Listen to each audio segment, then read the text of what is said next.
अछूत कन्या। लड़का जातका ब्राह्मण था और लड़की अछूत। फिर भी दोनों के बाप एक दोस्त थे। एक दिन ब्राह्मण शाम को दरवाजे पर बैठे थे। अचानक उन्हें सांप काट लिया और वो बेहोश हो गए। अछूत ने कुछ भी सोचे बिना ब्राह्मण का जहर निकाल दिया और वो बच गया। ब्राह्मण का लड़का और अछूत की लड़की दोनों वक्त के साथ साथ बड़े हो गए और दोनों में प्यार का तापमान बढ़ने लगा।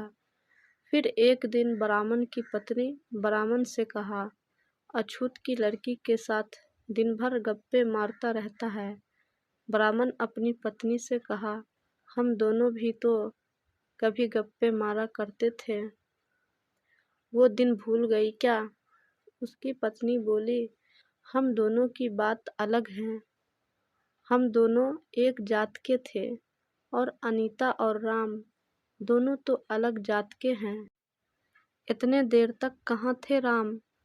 दूसरी तरफ से पिता ने कहा, बेटा अब तुम बड़े हो गए हो, अपने बूढ़े माँ बाप को सहारा देना चाहिए। ब्राह्मण की पत्नी को पता चला कि राम अनीता के घर का खाना खाया है तो उसने राम को डांटने लगी और बोली, ब्राह्मण होकर अछूत के घर का खाना खाता है।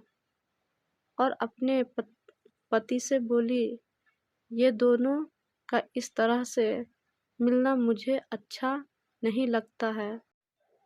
अछूत ने अपनी बेटी से कहा, बेटी वक्त के साथ साथ सब खत्म हो जाता है।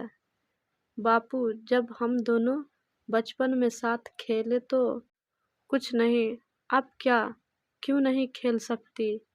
जवाब दो बापू, कुछ तो बोलो। राम ब्राह्मण के घर जन्म लिया और तुम अछूत के घर। दुनिया ऐसे ही है बेटी, आदमी को हिम्मत नहीं हारनी चाहिए।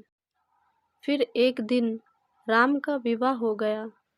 अब अनीता की बारी थी। जब अनीता का विवाह होने लगा तो राम ने अनीता को कहा, अनीता मैं तो बस इतना जानता हूँ कि मैं तुमसे प्यार किया है। चलो कहीं हम दोनों भाग चलते हैं। तो अनीता बोली, नहीं राम, मैं भाग नहीं सकती। भाग ने हम दोनों को बंधन में नहीं बंधने दिया। तुम ब्राह्मण हो और मैं अछूत। भगवान मुझे भी तुम अछूत क्यों नहीं बनाया? एक दिन राम की पत्नी उन्हें बहला फुसलाकर मेला ले गई और अनीता को वहीं मेले में छोड़कर गांव वापस आ गई। अनीता सारे मेले में भटकती फिरती। मेले में अचानक राम मिल गया और फिर राम के साथ घर को वापस आ रही थी और इधर राम की पत्नी अनीता के होने वाले पति को भड़का दिया और राम और अनीता के होने वाले पति में लड़ाई होने लगी। उसी समय ट्रेन आ गया। अनीता सोची, अगर ट्रेन नहीं रुकी तो न जाने कितने की जानें चली जाएंगी। उन्होंने ट्रेन को रोकने गई तो वो अपनी जान से हाथ धो बैठी।